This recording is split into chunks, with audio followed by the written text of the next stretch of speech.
Okay, in Krugman Chapter 2, we are going to discuss our first model of international trade. The model that Chapter 2 covers is called the gravity model. It's called the gravity model because it focuses on the size of the economies. So not population, not land mass, but the size of the economy. And so as a proxy for that, to kind of figure out roughly how big an economy is, we'll use GDP.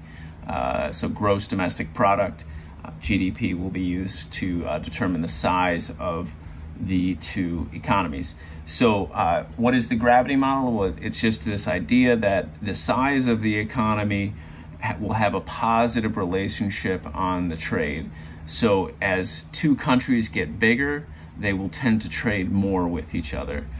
So there's that positive relationship, that upward slope on the graph, right? As we see America's economy gets larger, as the GDP grows in America, and as the GDP grows in, say, England, those two countries will be more likely to trade with each other. And then the opposite of that, the negative relationship we see comes up from distance. So the further countries are apart from each other, the less likely they are to trade with each other, right? So the gravity model says that America is more likely to trade with Mexico than with China. So is that true, right? Is America more likely to trade with Mexico than China? Okay, so those are the two basic variables in this model. Now, in addition to those things, there's a lot of other things that we're holding equal. Obviously, there's a lot more that goes into a relationship of trade than just the distance and the size of the economy. But that's all that goes into the mathematical equation of the gravity model. And if you look online, there's all kinds of different ways to write this equation. The version that Krugman gives is this, right? So we have T sub ij equals A times Y sub I times Y sub j over D ij. Okay, I believe that is formula 2.1 from the Krugman text. Okay, so what do we have here? Well, Tij, that is going to be the value of trade in terms of some kind of currency.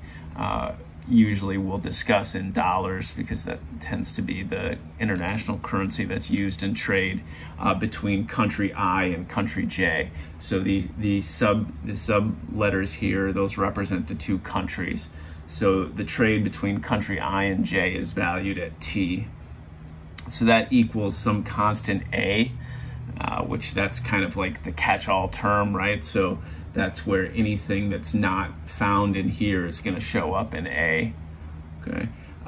We have the GDP of country I, the GDP of country J, and then that's all going to be divided by the distance between these two countries. Okay, so it might look simpler. It might be simpler if you rewrote the equation A and then put the yi times the yj over the dij like that. To me, that makes it a little bit more obvious what's happening here. We're multiplying the two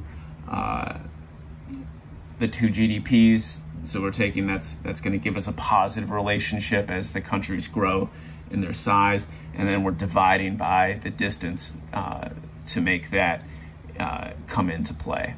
Okay, so what's the intuition behind this model? Well, the intuition behind this model is that large economies, right, countries that have lots of money will tend to spend that money on imports more on imports as well as domestic, right? So as you get more money, you tend to buy a little bit more of everything, right? It's not just domestic and it's not just imports, but you're going to buy a lot of stuff. The other thing is the bigger your economy is, then the more likely is that you will have a diverse categories of products that you're making, and the more diverse your products are, the more likely you are to export them, right? So as a country's economy grows, the chances are the imports are going to get bigger, and same with the exports, right? And that's just like just kind of an intuitive way of looking at why as the economy grows, it gets bigger. Okay, so as I said, all things, that's holding a bunch of things equal, right? So just real briefly, what are some of the things that are not held equal? So what in reality changes?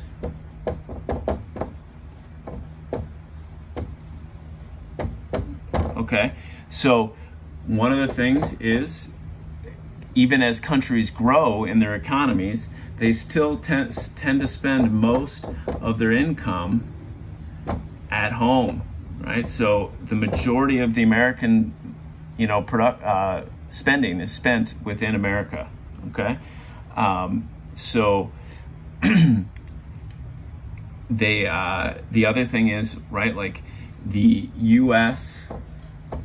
and the EU account for 25% of the world's GDP, but they only attract 2% of each other's spending.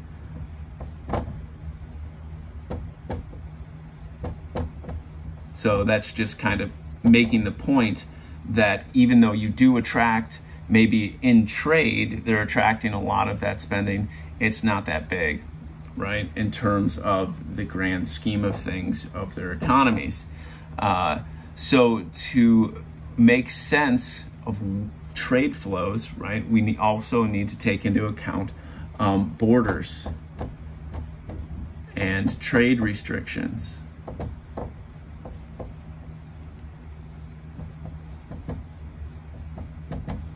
Okay, these are really important to think about, and that'll be a lot of what we address in this class, because the distance and barriers and borders are going to make a big change.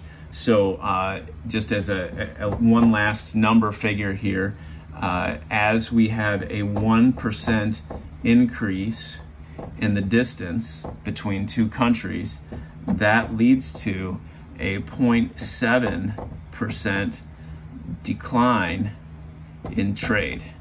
Okay, so that's a pretty, as distance grows, it's almost a one-to-one relationship, right? Like basically 3/4, you'll lose 3/4 of that percentage in terms of growth.